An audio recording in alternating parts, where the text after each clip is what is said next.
Yes, yeah. Welcome back to another episode of the Klyph Notes podcast. Yo, this one is really dope. I had an opportunity to sit and chop it up with LA-based producer Samurai Guru as he was passing through Portland to do a set at Thirsty City. Yo, it was a dope conversation, man. We got into all kinds of stuff like the latest release at the time of this recording, Recalibrate, and how that's a part of a trilogy, the power of music and his production style, and what's to come. So check out this latest episode. It's the Klyph Notes podcast. Support for the Klyph Notes podcast comes from Acapella Apparel, an idea born from a love of hip-hop, funk, and soul music and its surrounding cultures. With fashion being a huge visual part of the cultures, they've created expressive images to pay homage, invoke nostalgia, and showcase the elements that make up the lifestyle and cultures of these genres. Acapella, apparel for the music lifestyle. For more information, check out acapella.com. That's AKEPELE.com.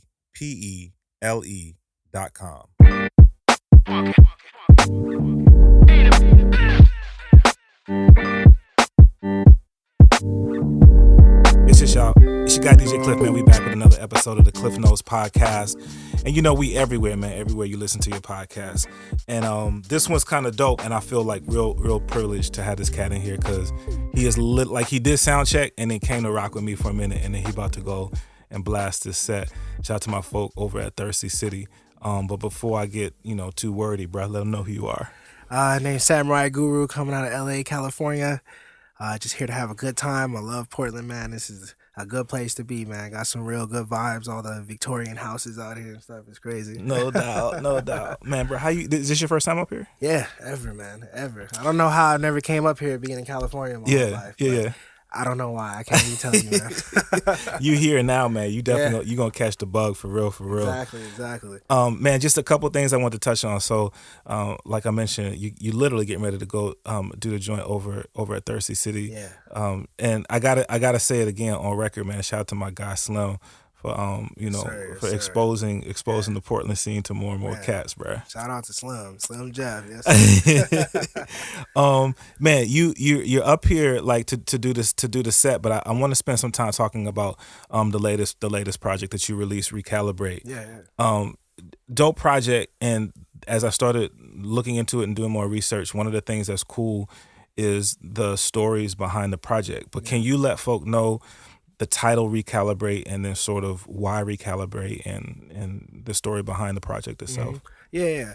It's kind of it's going to turn into a trilogy because there's albums that relate to it because it's a story all in all.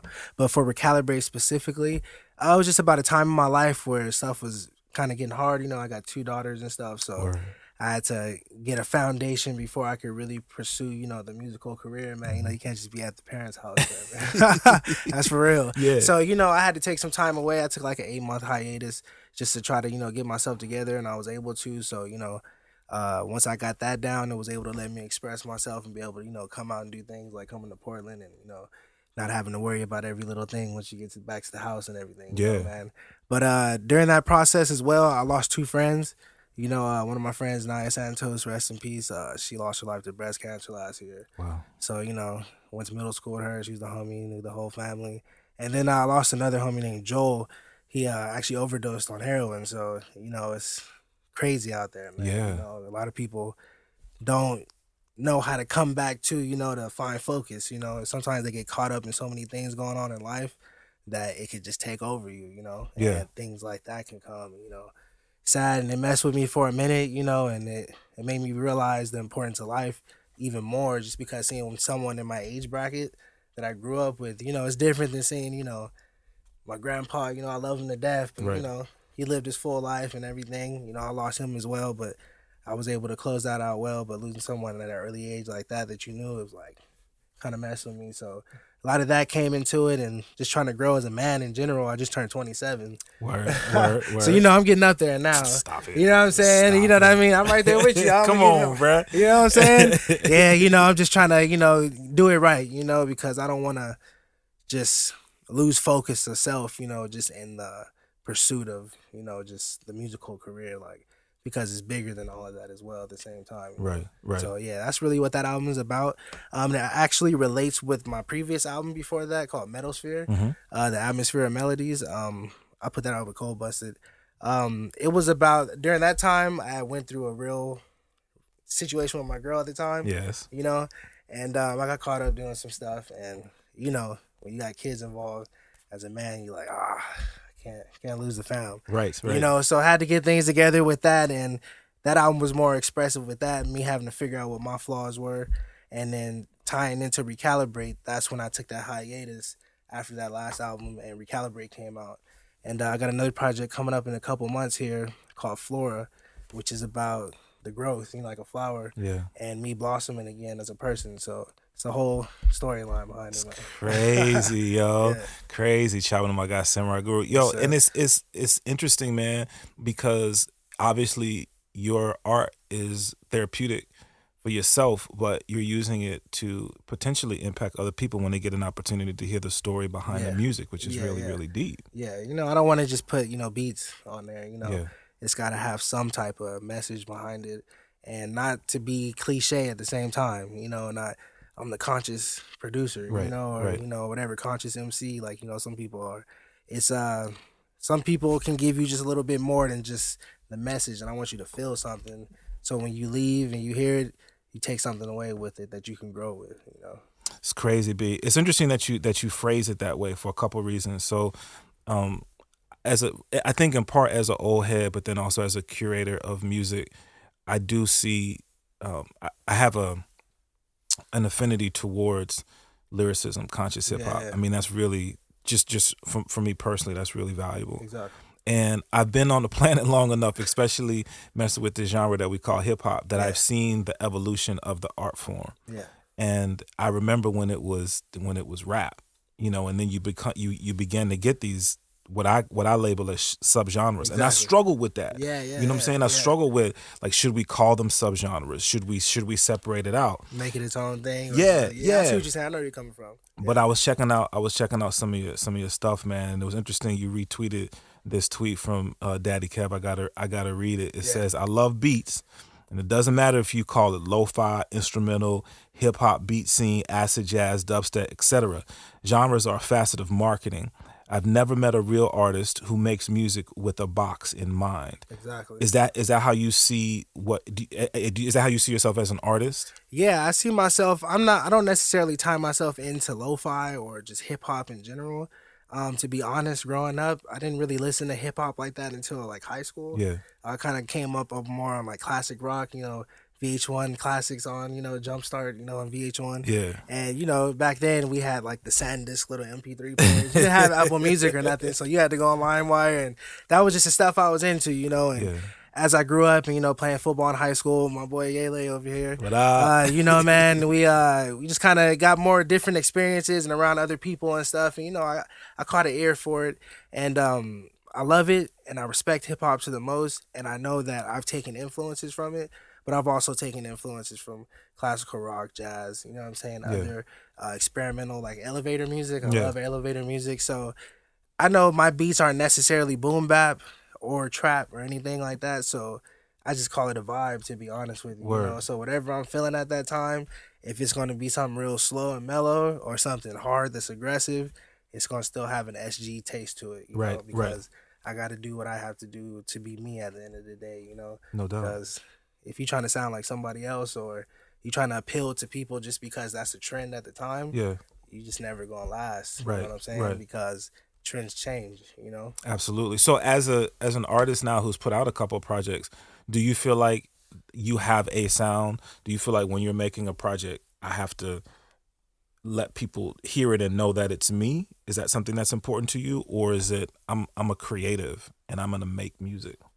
I see it more as being a creative. I'm not necessarily making music with, it's got to have this mix on it, and it's got to sound like dusty, or it's got to sound gritty. You know, just what my ear appeals to more, not glossy, you know, real pop driven, like clean mix type of stuff. That's true. So it can be more grittier on a regular basis. Yeah. But I'm not just trying to implement myself on people hard or aggressively, you know. you'll hear it just from the style, the way the swing on my drums are, Yeah. you know, the way I chop the samples or, you know, play a guitar on it or whatever. Yeah. Just as long as you're being yourself, I feel like it's going to represent itself at the end of the day, you know? Yeah, because you know how oftentimes you hear you hear a, oh, that's so and so snare, Yeah. or that's, you know, like you said, that's I know it because of the way that it swings. Exactly. And some of the producers that we've celebrated for a long time, you know, oh, that's a Dilla. You know what I mean? Yeah, you already know Dilla, Madlib, right. You know what I'm saying? RZA, all of them, man. Nujabes, everybody. They all have a certain factor to them that's just them. You know what I'm saying? And it's been represented in so many ways. Because for Dilla, for example, he can go from making neo soul to just some experimental left field type of stuff. Right. That you just still represents his type of style. You Right. know? So don't ever put yourself in the boxes and don't feel like I have to make stuff that sounds like this because people won't be receptive to it, because people gonna like your stuff or not. You know, to be honest with you, even if you try to sound like somebody else, they still gonna be like, I don't like it. You know what I mean?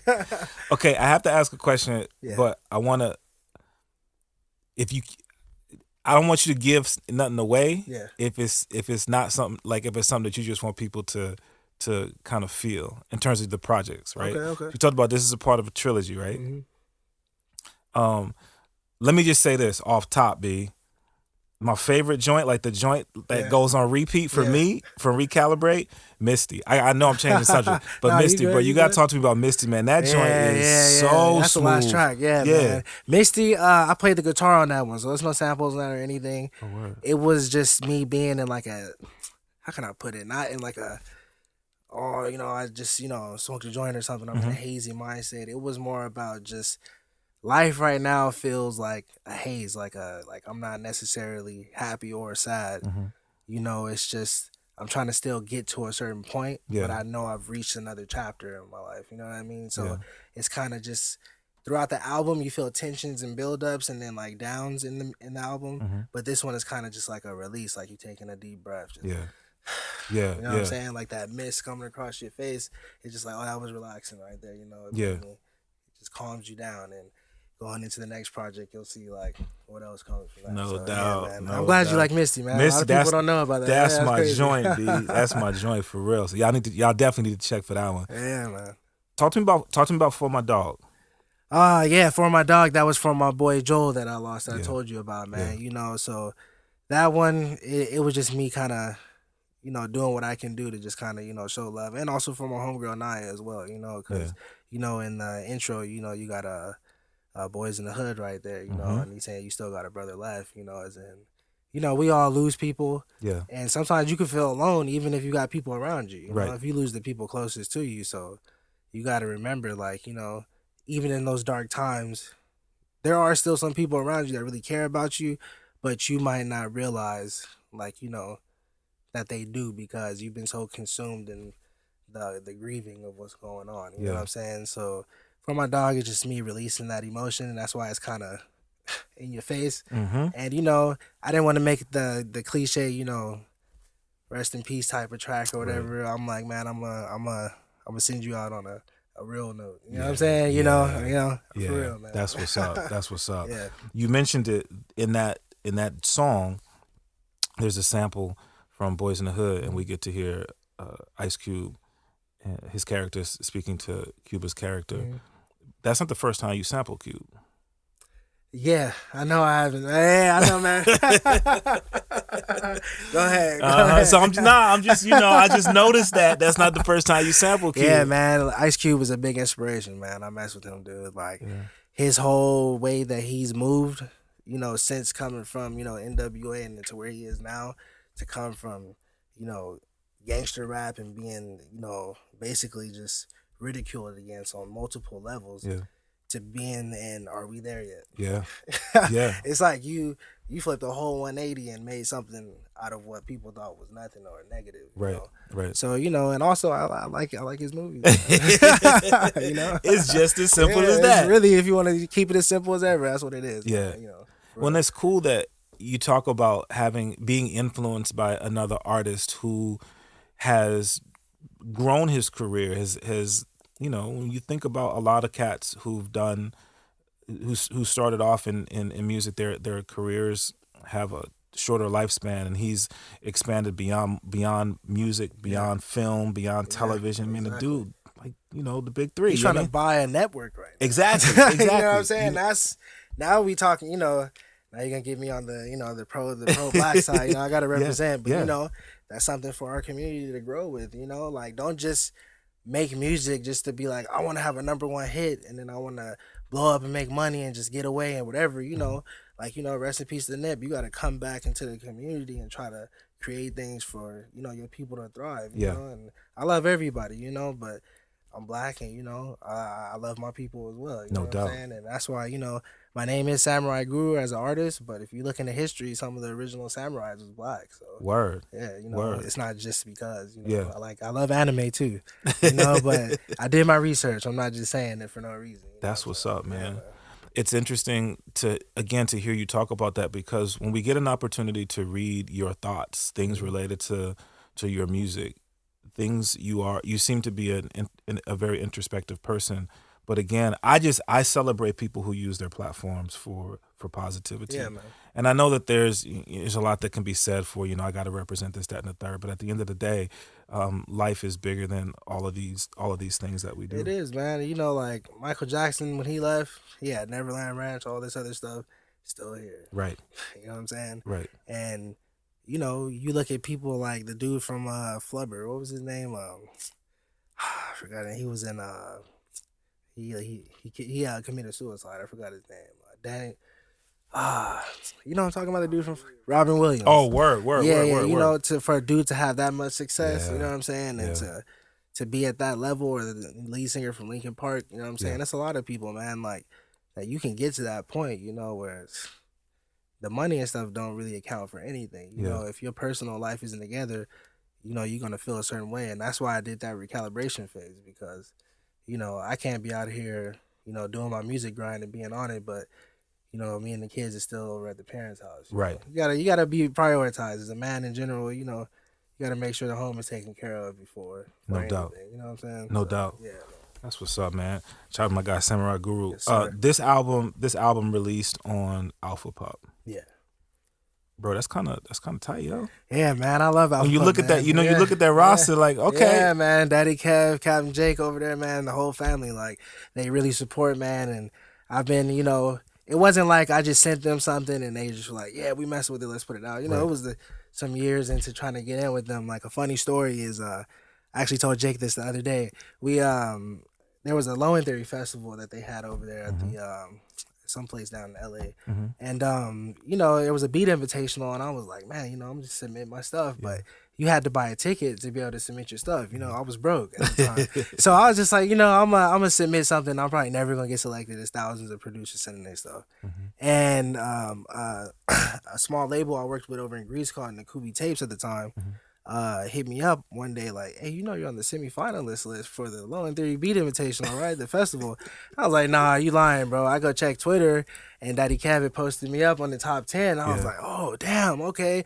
And I'm still thinking, like, it's not going to happen, man. It's not going to happen. Next day, Flying Lotus picked the top 5, and he put me at the first one. And I was like, damn, I got to buy a ticket, you know? So my girl wanted to go. I had to get 2 tickets. So I had to come up with a quick 100 and something, like, out of nowhere. And I was almost late to getting there, and I almost didn't even get to go up. It was a long story, but it worked out, man. And, you know, we made that connection. And since then, going to the shows after and, you know, connecting with them, it definitely built like a foundation with them. So no doubt, you know, it wasn't overnight. You know, those are really like family over there. So yeah, dudes are cool, man. Word up, word up. And what a lesson in how we move, man. I think sometimes we don't put enough emphasis and give enough respect to the process of networking. You know, Slim and I were just talking about that, man. You know, it's about building networks with people, and not only so I can see what I can get off you, but like that's real community.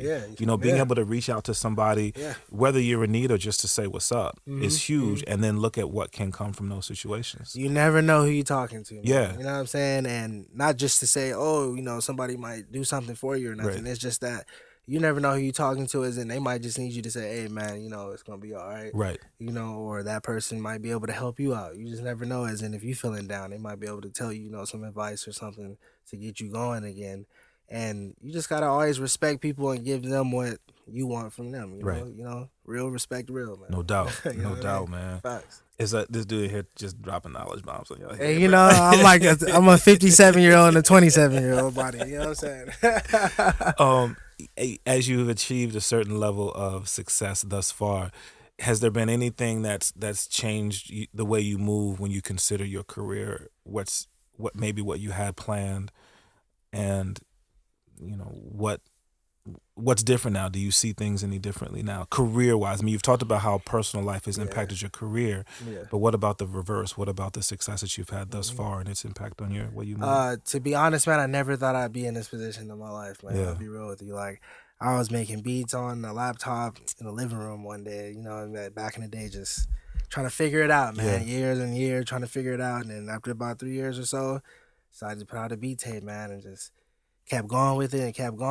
And then it led to connecting with people. And then, you know, ran into Slim at the Bandcamp event last year and didn't know, you know, it just worked out. Like, yeah, he'll tell you himself, man, out of nowhere. And, you know, it just opened up opportunities to me that I would never thought I'd be in Portland, you know, doing a show, man. Like, come on, dude, this is, I just caught a plane this morning to come out here. Like, this is crazy, you know what I mean? Like, and, you know, I'm still green in the game. I don't know a lot of stuff. I'm still kind of, I guess you could say, unaware of what the music industry really has, you know, inside. Because I know people that's been in it longer, like yourself and everything, you know, more ins and outs, you know, like, I've seen cats come and go, so I'm just trying to learn it for myself, man, and, you know, take advice from people that's really been in, you know, and I think that the opportunities that can come is, you know, I want to really do an anime one day, a soundtrack, you know, and that'll be dope, and I definitely see potential. Me and Slim done talked about that, and, you know, doing the show at the Tucson Museum of Art, never would have thought that people in the art museum would like the music I make, you know, so it just makes me understand that, hey, you aren't just making music or beats in a room for no reason. You know, some people really get healing from the stuff you make, or they really just like it, you know? So go out there and you could possibly make a career out of it, man. You know, that's the ultimate goal, is just to not have to do 9 to 5s no more, man. Word up. You know what I'm saying? Because, you know, I still got to work that 9 to 5, you know, on the side, just, you know, until it go. I keep it real. I'm not going to sit here, you know, I'm not going to sit here and act like I'm out here balling out the music, but, you know, it's going to come, you know, and I know that it takes time, and I don't want the overnight success, you know, because people like that come and go. It takes, you know, effort and meeting and coming out and face to face with people, you know. So I see a bunch of opportunity, man. I just got to stick to it. No doubt. You touched on two of the things I wanted to ask you about. One is I think it's kind of cool. Can you talk a little bit about the event that you did at the art museum? It was at the Tucson Museum of Art, and went down there with the homegirl June West, and it was cool, man. I'm used to playing the beats with the bass, like, you know, at the low end, you know, that's what everybody loves, right? Yeah. But here, you in a museum of art, you know, you can have, it's $10,000 pieces of art on the wall. You know, the bass knocks out rattling the walls and stuff. they had a piece over there, man, that was like so old, I guess, that it had like a special alarm on it, so the bass couldn't go too high. Oh, word. But the thing that was cool is that everybody was looking down at you, and you're at the bottom. Oh, word. So the reverb coming off, you know, and the sound bouncing back and forth off of the concrete walls, gave it like a different feel.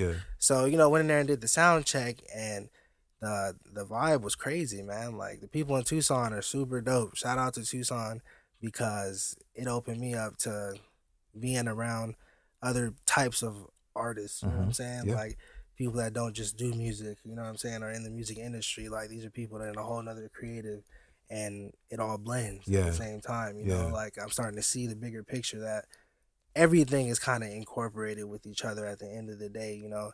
It's not just, oh, there's music here, and then there's people that paint here, and then, you know, there's people that do this, you know? We all kind of work as a whole, and that's where it comes with being able to go out and meet people, like I said. So, yeah, man, I love Tucson, man. It makes me feel like, you know, doing that show, that I'm not just a fool out here trying to get it. You know, I'm actually, it might be something, man. No, absolutely. And then sort of on that same vein, one of the, I read where you talked about the healing power of music. Can you expound on that a little bit? To me, you know, I have like my favorite anime, Samurai Champloo. There's a producer named Nujabes, you know, Fat John, Suchi, a couple of them from Japan, and that soundtrack for that album, man, this is from my personal experience, from, like, you know, getting healing from music that I've had recently. literally, this was during the Metalsphere phase where all this stuff was going on with my girl. You know, I was in the apartment by myself trying to figure it out. And I remember watching that anime, man. I know people look at it like, oh, it's just a cartoon, you know, but there was a real storyline behind it, as in three people come together and they meet, you know what I'm saying? And in life, you're going to meet people and have moments and times with them. And some people just fade out and you got to move on, you know? And through watching that and the soundtrack behind it, like the track Nujabes has called Ari and Dance, I remember they were on the bridge and that song came on and like just the picture with it, but then hearing that tone behind it and the textures he had in the sample, just, I don't know, man. Sound does something to you, bro, when you hear it, you know, man? Like, you can't really even explain it, but it does something, because I know when I'm listening to a good track that I really like and it's making me kind of vibe out, I get more relaxed, you know what I'm saying? I'm not necessarily, you know, concerned with things, thinking, you know, the mind isn't talking, you just listening and just kind of enjoying, you know?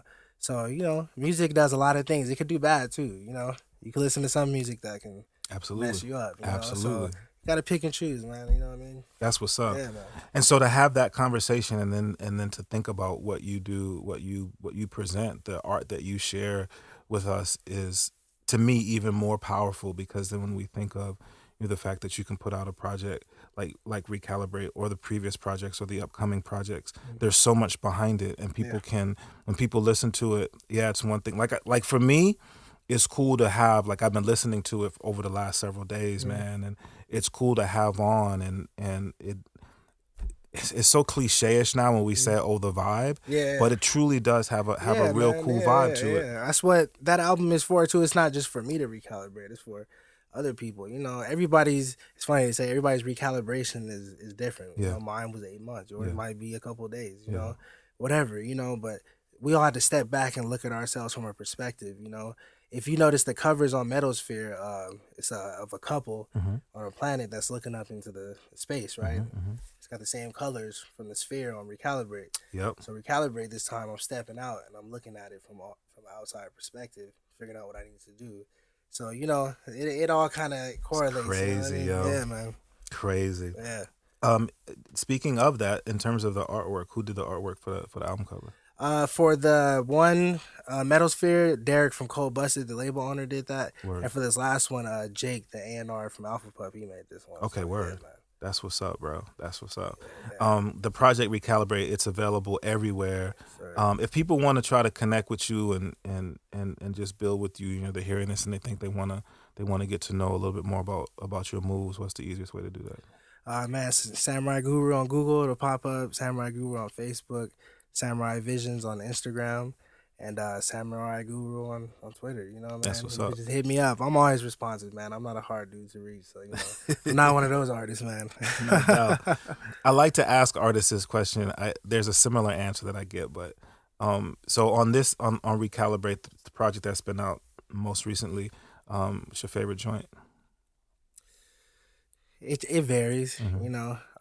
For me, my favorite one is Somewhere Else. Okay. You know what I mean? Because it takes the mind somewhere else when I listen to it, man. That was another one I played the guitar on. Yeah. And it's a more personal track to me, just because, you know, it's a difference when you don't sample, and then when you sample, when you actually, you know, playing the instruments in it, it kind of gives more personal feel to it sometimes. I'm not saying all the time, but for that track specifically, it opened me up, man. So that's my favorite one right there. That's what's up. Yeah, man. It's another one that I really dig as well. It's Thank you, man. Appreciate it. For producers out there, let's talk a little bit about your style and what you use production wise. So you mentioned you play guitar. Yeah. What else? I play guitar, and then for my software and stuff that I use for, you know, my music, I got a Machine MK3 that I just bought, so I make all my beats on native instruments. Okay. I'll do like the skeleton of the beats on there, like I'll get the drums and the chops and everything, and little percussions or whatever synths I want to add in. And then I'll export the stems and then bring it into Cubase. Okay. So I mix everything in Cubase. That's where I'll song structure everything, intro, you know, build up, whatever like that. And that's what I use specifically for my shows. I use a Tractor S2 and a SP404. Okay. You know, so simple things, man. Yeah. You know, one thing I'll tell all producers, that's if you are starting, I'm definitely not a veteran, but I'm like, I've been doing it for a second. Yeah. Just work with what you got, man. I made a mistake when I was younger. You know, I'm thinking the piece of equipment's gonna make the music. Right. I'm sitting there looking at it like, man, this Akai MPD ain't doing it. What's going on? You know, let me go ahead and buy this. It's still not doing it. Yeah. And then, you know, when you ain't got no bread left, you got to make it work, you know? So I had my machine, and at the time when I started, I had the machine micro. So you don't have to get the big over-the-top stuff. It's always better, I feel like, to start from the more simpler formats to understand the software and the hardware itself.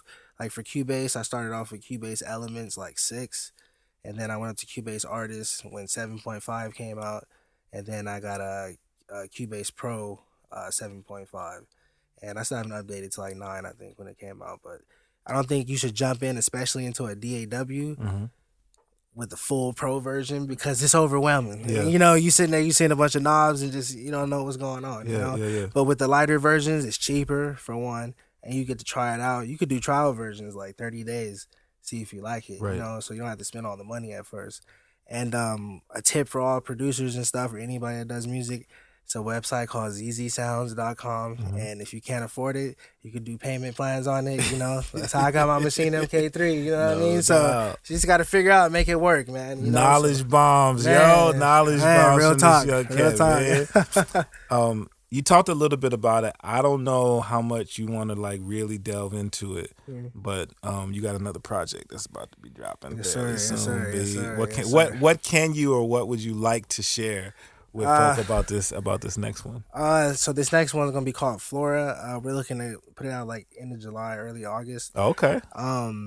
This one to me is just me, like I said, blossoming and understanding what it is and who it is that I want to be. Yeah. You know, because after all these experiences I've been through, and you know, having kids at an early age and all this stuff, you take experiences from it, and then you have your ups and downs.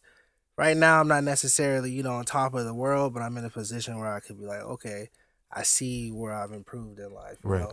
And for the sound, it won't be as dark as Recalibrate. You know, it won't be as heavy as a listen, but it'll be just as enjoyable and just as creative.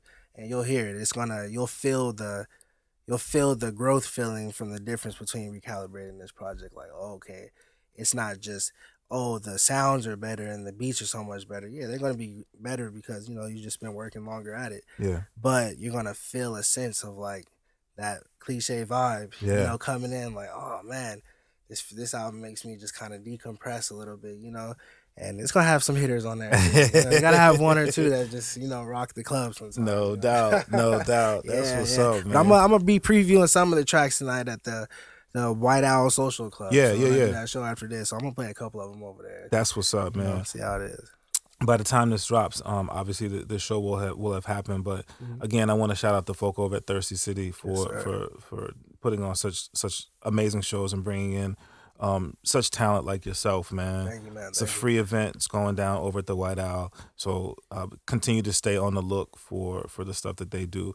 Recalibrate is out right now on Alpa Pup Records. You can stream it. Check out the Bandcamp, or like my guy said, just follow Samurai Guru all over social media and get ready for more good music. Yes, sir. Yes, sir. Bro, look, I know y'all gotta go. Get over there before stuff really jumps off. But I just want to say thank you, brother. Thank you for man. coming I through. Appreciate it, man. And let me come out. Like we was talking about, man. We networking. Yeah. So you know, I got the radio show. Yes, sir, anything that I can do to promote via that. Next time you back in the city, man. Let's build and just continue to support. Man, thank you, man. Absolutely, that, my man. dude. Thanks, you if know you ever need like man. some instrumentals or something for this, man, I got you, man. Be or careful. Anything. Be careful. I'm gonna be on you. I'm gonna be on you, right?